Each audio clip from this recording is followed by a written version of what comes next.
Jesus gives us quite a startling reminder in today's gospel that it is not about trying to accumulate for ourselves.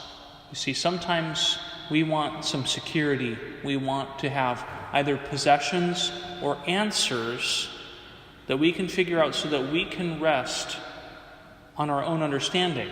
St. Paul literally shows us also in the first reading that, when we're relying on ourselves, all that ends up happening is we end up living under the dominion of Satan. Basically, that's what he says.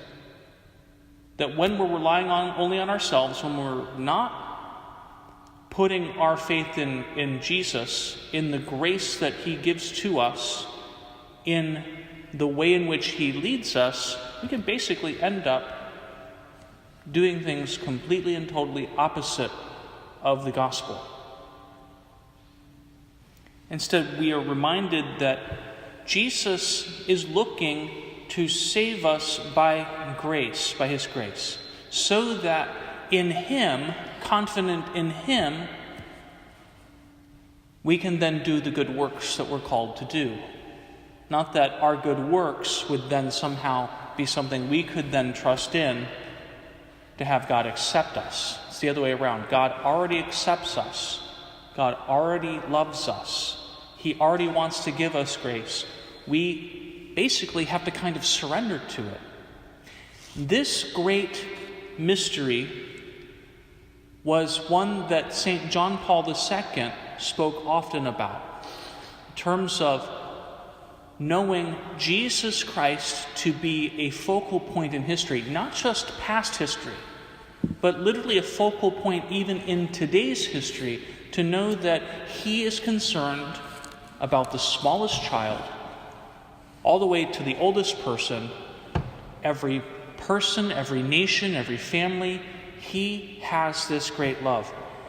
And today we celebrate the feast or the memorial of John Paul II because 40 years ago today was the beginning of his pontificate. And he basically summed up his understanding of Christ, his understanding of having to risk, having to have that surrender to the Lord in his homily from the beginning of his pontificate. And so I just wanted to kind of close up with a reflection as we listen to the words of St. John Paul II there. He says, "Peter came to Rome. What else but obedience to the inspiration received from the Lord could have guided him and brought him to this city, the heart of the empire? Perhaps the fishermen of Galilee did not want to come here. Perhaps he would have preferred to stay there on the shores of the lake of Gennesaret with his boat and his nets. Yet guided by the Lord, obedient to his inspiration, he came here. According to an ancient tradition, Peter tried to leave Rome during Nero's persecution. However, the Lord intervened and came to meet him. Peter spoke to him and asked, 'Quo vadis, Domine?' 'Where are you going, Lord?' And the Lord answered him at once, 'I am going to Rome to be crucified again.' Peter went back to Rome and stayed here until his crucifixion. Our time calls us, urges us, obliges us to gaze on the Lord and to immerse ourselves in humble and devout meditation on the mystery of the supreme power of Christ himself. He who was born of the Virgin Mary, the carpenter's son, as he was thought to be, the Son of the living God, as confessed by Peter, came to make us all a kingdom of priests. The Second Vatican Council has reminded us of the mystery of this power and of the fact that Christ's mission as priest, prophet, teacher, and king continues in the Church. Everyone, the whole people of God, shares in this threefold mission.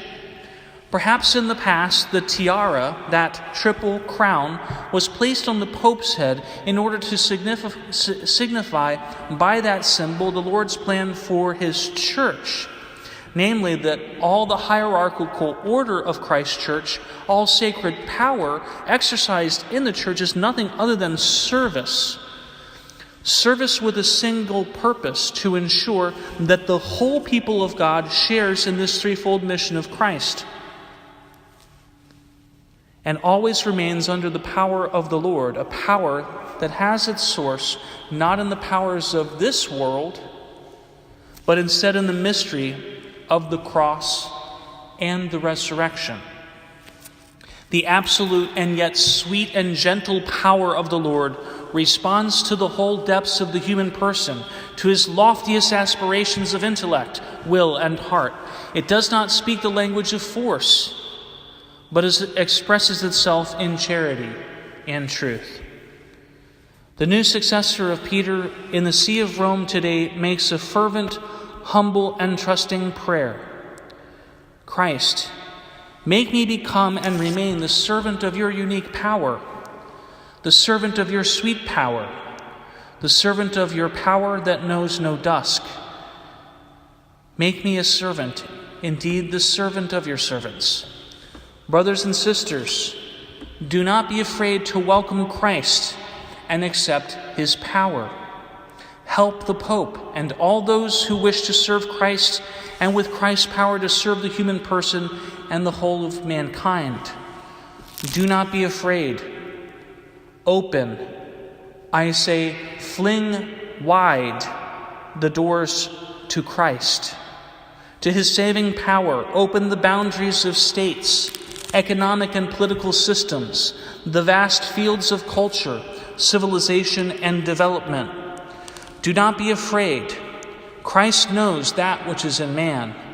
He alone knows it. So often today, man does not know that which is in him, in the depths of his mind and heart. So often he is uncertain about the meaning of his life on this earth. He is assailed by doubt, a doubt which turns into despair. We ask you, therefore, we beg you with humility and with trust, let Christ speak to man. He alone has words of life, yes, of life eternal. Brothers and sisters, we too, especially now some 40 years since these words, may be looking at our society. We have come through the crises of the last half of the 20th century with the Cold War ending, the Jubilee year, which sparked a lot of hope in the church.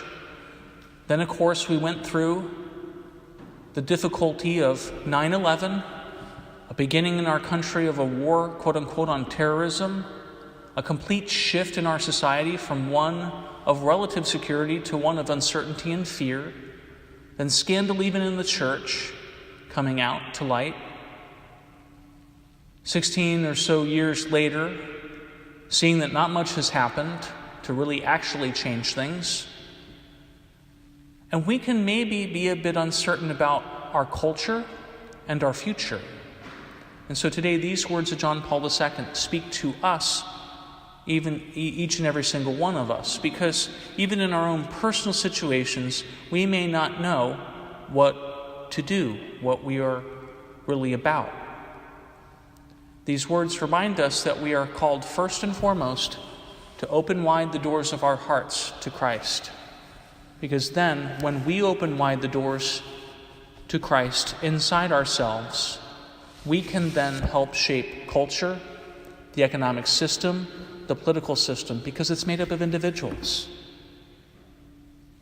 When we recognize that Christ speaks to us, empowers us all with the Holy Spirit, we have hope. Hope not in ourselves to save humanity, not in ourselves to solve the problems of today, but hope in Jesus Christ, who is still intervening in history through his saints. That's all of us.